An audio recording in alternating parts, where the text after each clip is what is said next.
The rise and fall of Chiara Ferragni and the Ferragnez explained by an Italian in English. I made a video last week kind of talking about the interview that Fedez recently did and giving you guys a breakdown. And then I realized that there isn't that much information about her and everything that's been going down in English. Sometimes I forget that she has such a huge non-Italian speaking audience. So while initially I was like, oh, we'll just make a little part 2 follow-up. Then after I realized all this, I was like, no. Y'all, we need to do a deep dive. So I have my suit out, I have my start clips out, I have all my information. I wrote it all down and I became way bigger of a thing than I was thinking. But I am glad to be of service to everyone, to give you some clarity and kind of give you the tea on all of this. So I was born and raised in Milan. I don't have an accent because I'm bilingual because my mom is American. I actually went to the same school that Chiara's kids now go to, which is so bizarre. Like, what a coincidence, but also Milan is tiny, so maybe not that crazy. Anyway, I now live in New York and I love to keep up with Italian drama, guys. So I have taken it upon myself to be the cultural translator of the tea. I do want to say though, even though the title of this series is kind of like dramatic, I don't intend this to be me celebrating Chiara's downfall. Like, I'm not a hater. Because she has so many non-English speaking fans and people who love her, I think it only makes sense for you guys to also just be looped into everything. So I'm just gonna take you through like kind of the facts, give you an overview of the situation just so you can get it more, you know? So yeah, I'm not a supporter, I'm not a hater, I'm just interested in what's going on and very interested to talk about it with anyone who will listen. So here we are. Part 1 of the series is going to be called The Beginnings. So like sit down, if you're eating something, if you're having a meal, this is the time to watch it. This is going to be kind of long. I already know. So Chiara Ferragni was born on May 7th, 1987 in Cremona, Italy. She has 2 other sisters, Valentina and Francesca. She has a mom whose name is Marina, who's a writer in Italy, and her dad is a dentist. So she definitely comes from like a wealthier family or environment. Cremona is kind of more suburby than like say Milan. Just to paint the picture, she definitely comes from like a nice family, even though her parents did get divorced. I think she's mentioned a lot over the years that it was a very like amicable divorce and they used to hang out even like with the new partners of their parents. She definitely had a good childhood, a good family behind her, and the opportunity therefore to pursue what she wanted to do and the freedom to do that. In October 2009, she started her blog, The Blonde Salad. A lot of people who saw my original video have been following her since then, which I think is so cool. So that was 700 years ago, I guess. And she started it with her then boyfriend, Riccardo Pozzoli. Now, the whole like lore behind this whole thing and her boyfriend is that a lot of people like to say, oh, Riccardo made Chiara Ferragni. She's addressed this a couple times and it seems that, yeah, a lot of people like to think that he's the one who kind of invented her like in a lab and is the reason for her fame. Now, I don't know. Like, I personally think it was probably half and half. Like, you know what I mean? I don't think it's that crazy on his side. I don't think it's that. Like, I'm sure just together they came up with a good idea. And then she took it and ran with it for like the next however many years. So yeah, they ended up breaking up. I don't really know why, but yeah. On the other hand, we have Fedez, who was born October 15th, 1989. And he grew up in a province of Milan called, it's definitely a lesser well-off suburb compared to Cremona or compared to Milan even. It's definitely a harder, more normal life. I think Fedez has frequently talked about how his parents just like had really normal jobs. So he definitely had a very different upbringing. He often talks about how he was hanging out maybe with not the best of people. Like, it was definitely very different. Also, he was an only child. Definitely very different backgrounds growing up, which I think ultimately ended up kind of bringing them together, but also then kind of driving them apart. But also, I don't know these people. I'm just speculating. Interestingly enough, I think people don't realize that Fedez was actually more famous in Italy, mainstream famous compared to Chiara for a while. First of all, he's a man. Also, he was a judge on the Italian X Factor. And he started doing that when he was only 23. I'm 25 now. I can't even imagine like having that responsibility, like just being that famous at 23 that you're a judge on the Italian X Factor. Like, that's crazy. Anyway, I also do think that this was linked to the fact that a lot of people in Italy didn't think that Chiara Ferragni should be taken seriously because of the job that she was doing. We all know that being an influencer, being a blogger, being a YouTuber, whatever, those jobs back then, and still now, honestly, but especially back then, and especially in a country like Italy, which is very traditional and kind of by the books and everything is always the same and new stuff is kind of scary, she was never really taken seriously in that regard. So he was definitely way more famous in Italy back then. So Italian culture is definitely very interesting, and it plays, I think, a big role in the entirety of this story, which is why it might be difficult to grasp if maybe you're hearing it just from an American or like someone who, you know, isn't fluent in the culture in a way. Not to say that I am like incredibly qualified or a journalist, guys. I'm literally just a girly. Okay? But I think who better to bring you the tea than just a girly? Just an Italian girly, okay? Like, I think it's good. I think it's good. She was never really taken seriously, even though like her numbers started growing a lot and very fast. And she was one of the first people in the internet space in Italy to pop up. Also, obviously, she's literally beautiful and skinny and white and has blonde eyes and blonde eyes and has blue eyes and blonde hair and comes from a wealthy family. You know, like, let's just like piece it all together. And she could speak English, which is honestly something that a lot of Italian influencers can't do. English isn't taught well in schools in Italy. Not a lot of people speak it. Obviously now it's way different, but at the time she had that going for her. She really did. And she was able to kind of like merge the gap, especially with brands. Fashion Week is an international thing. So the fact that she could even like speak the languages was really good. So she definitely came up at the right time. Fast forward to 2016, Fedez releases a song in which he directly mentions Chiara and kind of makes fun of her. And the lyric in his song is Il cane di Chiara Ferragni al papillon di Vuitton, which literally translates to Chiara Ferragni's dog has a Louis Vuitton bow tie. So just basically hinting at how privileged she is and she's rich and like even her dog has something crazy, right? So it was kind of a diss, but like in a cute way. And this is actually what made them meet up and like start talking. And they started dating.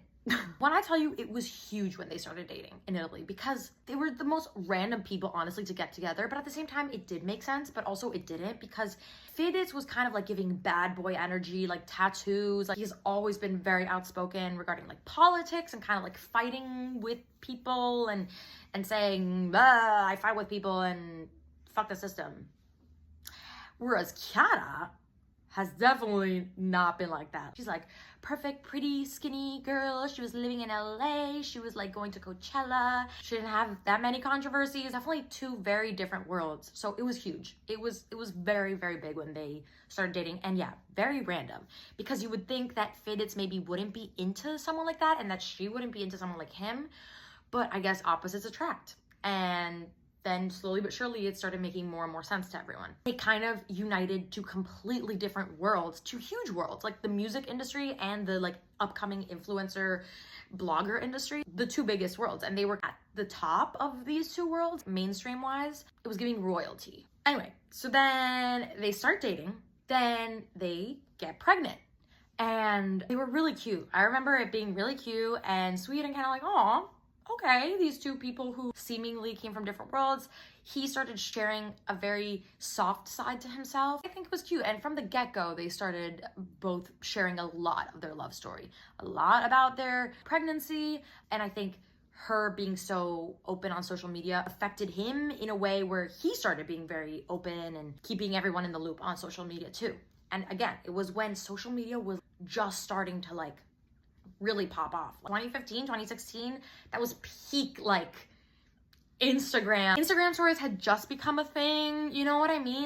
It was the beginning of the end. Just kidding. Anyway, so at a certain point, they decided to move to LA to have Leo. I think it was like for passport reasons. And also because Chiara had a house there, like prior to meeting Fedez, it was a way for them to also have more privacy because in Italy, it was very chaotic for them. I'm not 100% sure, but that's what I think. Again, they were sharing a lot. They were sharing how she had a problem with her pregnancy towards the end. And so she had to be on bed rest for like a month, I think. And obviously that was really hard. I remember being like, oh. And then when Leo was born, I remember Fedez shared this. He shared that like Leo had like some sort of water in his ear or something. How am I remembering these details? I don't know. But like I've been in it, guys. I've been following along, okay? Again, as if I'm not even like actually a fan. I'm just really interested in this stuff and just like social media things in general. So yeah. So I remember he was sharing that Leo had some sort of water in his ear or whatever, and he had to undergo an operation as like a newborn, basically. They had to put a little tube in his ear or something. Anyway, so they really like were in it. They were sharing the ins and outs of it. They basically just kind of became a family channel. You know, at the end of the day, I guess, yeah, they weren't making vlogs like the Ace family, but really every day you knew you could count on a bunch of their stories, kind of like giving you updates on their day, on Leo, on what they were doing, on the kind of ins and outs of their family dynamics. And obviously this very much benefited them because they slowly started becoming kind of a brand in themselves, so much so that the name Ferragnez was coined, which is a combination of Ferragni and Fedez. And so their name was kind of like the Ferragnez. They're a thing, they're a brand. When they got married in 2018, the whole wedding was branded Ferragnez. Like everything was just Ferragnez, Ferragnez, Ferragnez. Like that was like the thing. They became a power couple. But I will say, despite all of this, I do think like she still wasn't being taken seriously enough in Italy compared to maybe the rest of the world. Like she was hanging out with like Dua Lipa, but there's always been this thing in Italy towards Chiara where it's like, why is she even famous? She doesn't deserve what she's achieved. I don't know, something just against her. I'm sure the fact that she's a woman, literally, Italy is a sexist country, period. I will not fight anyone on that because that's just a fact. So obviously that had something to do with it. And that then leads into why this whole Pandoro Balocco thing was such a huge blow. Because guys, people have been waiting for her downfall. People have been waiting for her to make a mistake, okay? So this traces back to years ago. I think people, yeah, just weren't understanding what her job was. It was kind of honestly giving the Kardashians or like the D'Amelios, where they kind of just became famous and you're like, why? And the Italian general public is very different to the American general public. And I think if in America, the general public is already a little more accepting of these figures, but they're still kind of annoyed at them and don't like them, Italy is like 10 times worse. I think the general public is like even less accepting of these kinds of public figures. People weren't really sure why she was famous or why she had these insane numbers. Because at the end of the day, guys, she had crazy numbers and she was doing crazy things, but it was like, huh? Her brand? Is it because of her brand? It kind of felt like maybe her brand and like the stuff that she was selling kind of came as an afterthought. Because also, I will say a discrepancy that I noticed in her brand versus her audience is that her Chiara Ferragni brand is expensive. She's selling stuff that is expensive. Like normal people wouldn't be able to afford that, right? But at the same time, her audience is normal people, just normal Italian girls. And so I've always been really confused about that. I still don't really have an explanation for that. It seemed like she, at least to me, she kind of just like was like, yeah, I should make a brand too. It didn't feel like anything that was really truly authentic to her because she has, you know, a makeup line, sunglasses, bags, shoes, clothes, blah, blah, blah, blah. And it, because yeah, she did stuff with the fashion industry. But at the same time, I will say it never felt like she had any crazy new pioneer take on fashion. It wasn't like she had a vision or like something that was like, oh my God, she's a genius. She has come to change the industry. So I also think that's why it was also kind of puzzling as to why she became so huge. Again, I'm just telling you what different parts of Italy saw and think, okay? I'm gonna keep using this disclaimer. It is kind of interesting just how she blew up and how she became such a reference point for all these people in the beauty industry when I don't think that she had that big of an identity. I don't think she had like a specific style. She was just skinny and pretty and tall. She never had really something sort of like, and she didn't really need it. Ooh. Oh no, my life. Hey, wreck me just chiming in to say that I know there's a double standard for women and how they have to do 10 times more than a man to justify their fame. And there's so many men that literally are giving nothing and are even more famous than her.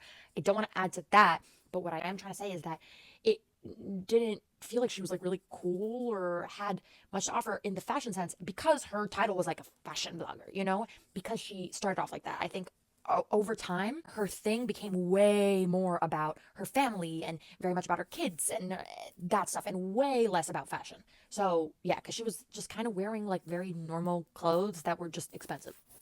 So the fashion part of everything very much got lost throughout the years, especially when she was reaching peak fame.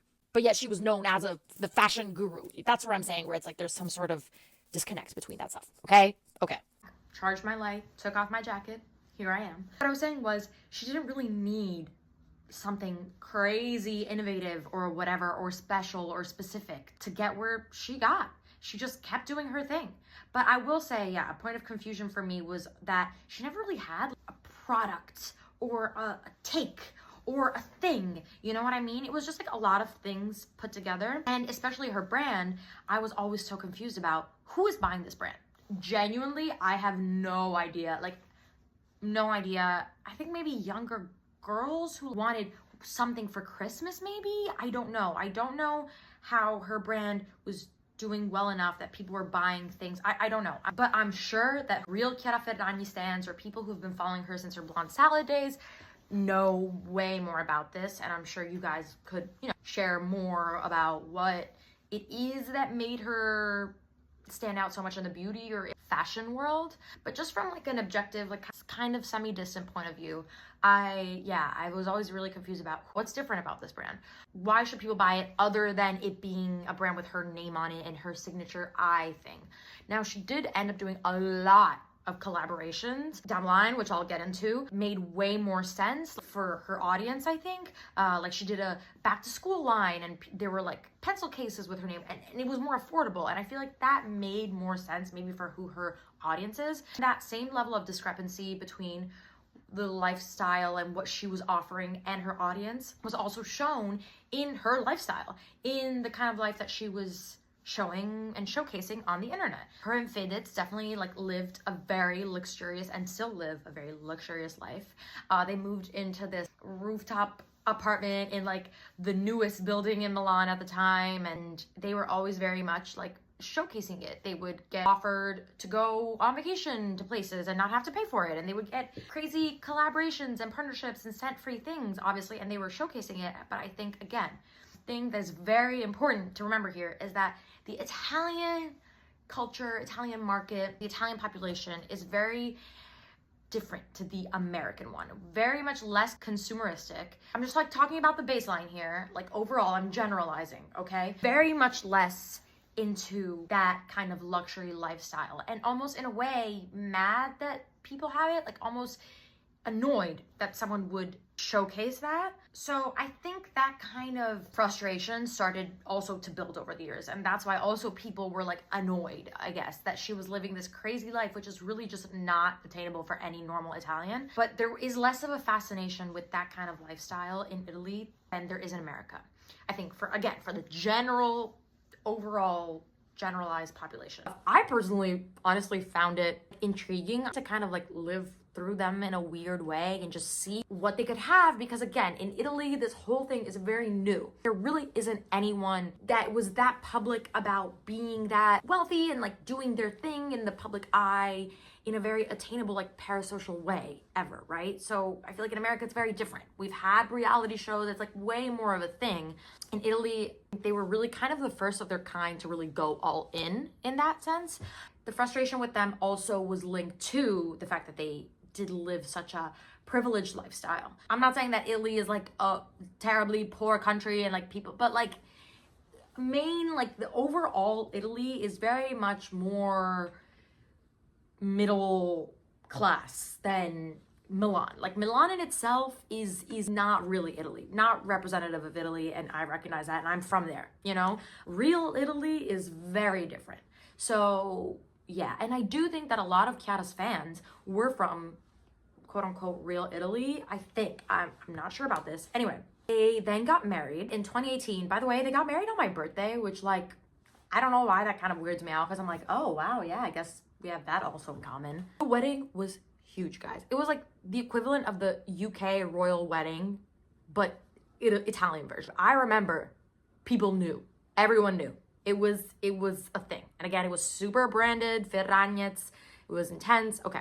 we're getting to the end of this video. So this is 2018, 2019, their like fame continued to soar, especially as a couple. It got solidified. They're very one as a couple. They definitely got into, because of Fedez, a lot of like political things, or like just like Instagram fights where he would hop on a story and kind of like be like blah blah blah. But again, she always lived a very like perfect, everything is great, I'm pretty, and I have a really, really, really cute kid life. And I have my family, and kind of just like trying to create that bubble and that entity, which was very like branded in a way, but still very much was able to keep a sense of reality. I think that's also what's very important. Like, despite them being so like living a life that like so many people can't ever imagine living, they definitely were constantly showcasing the ins and outs of their life, showcasing everything that had to do with their son, Leo. We saw that child literally grow up every day, okay? We saw their little fights between Chiara and Fedez. We were then introduced to like kind of the extended family and how they kind of all became one thing, and they would all go on trips together. Both of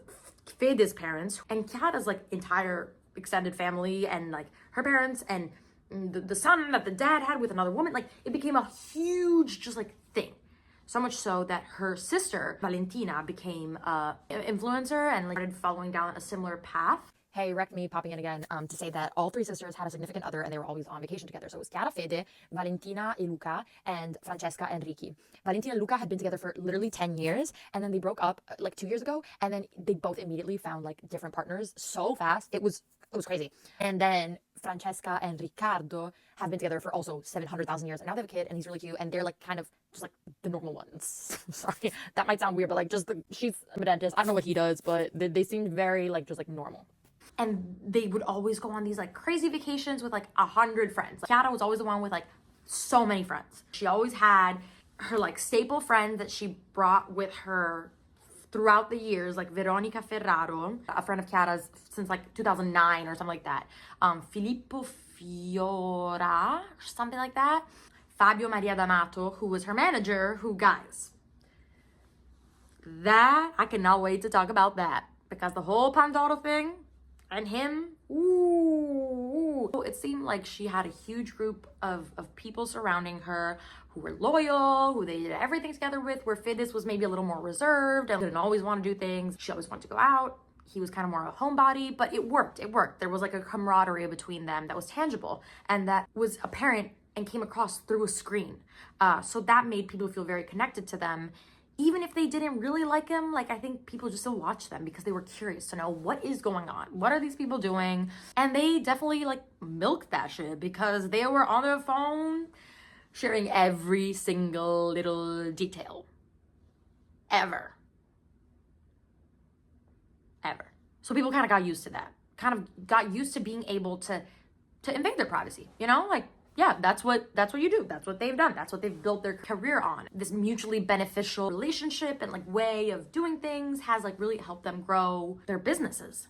We've gotten to the end, like to 2019 here. Part 2 is gonna be about the pandemic, because that was a whole thing, and it was kind of like the beginning of things started to just like kind of, it was the last part of the good part of the beginning of the end. I think that's when they started flying maybe too close to the sun in a way, started having way too much power, and then yeah, but I'll continue that in part 2. I'm sure I'm missing a bunch of details. Again, I'm just a girly, just following along the tea. I'm not like a stan or anything, so I'm sure I'm missing a lot of things. But yeah, please try to keep the comments as nice or just like kind of neutral as possible. This is not intended at all to be a space to like, hate on them. No, these are just the facts, honey. Like, this is just what's going on. And just like, take it easy.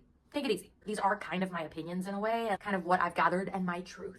But yeah, I do recognize that it's biased, that I don't have all the information. And yeah, this is more kind of a tea spilling session, an overview. I hope you enjoyed. I'll see you in part 2. We have so much to get through, guys. This is gonna be good. I hope you had a good meal. Bye.